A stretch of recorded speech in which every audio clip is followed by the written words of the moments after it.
The Yakovlev Yak-38 Forger was the only vertical takeoff and landing aircraft of the Soviet Navy.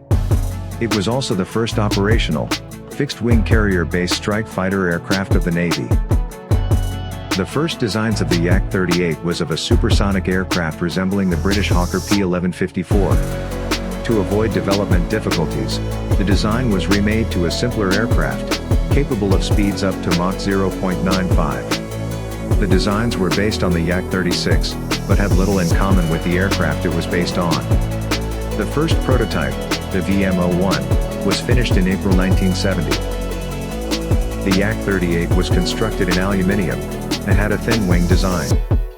It had two extra engines, used to help lift the aircraft, mounted behind the cockpit. If these engines failed, the Yak-38 would theoretically be able to perform a regular carrier landing, using a brake parachute.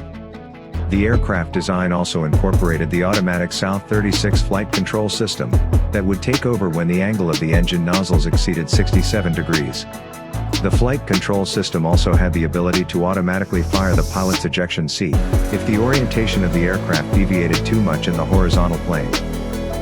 The pre-production version, still named the Yak-36M, was slightly lighter than the production model and had less powerful engines. The first production model, the Yak-38A, flew for the first time in January 1971. It entered service with Soviet naval aviation in August 1976. 143 Yak-38As were produced. This first production model suffered from a short range, low weapons load capability and low thrust. It also had trouble taking off in hot and humid climates. In June 1985, the Yak-38M entered service. It was an upgraded version, with new Tumansky R-28 and Rybinsk RD-38 engines, and redesigned air intakes. The maximum takeoff weight was increased, enabling a larger weapons load. 50 Yak-38Ms were produced.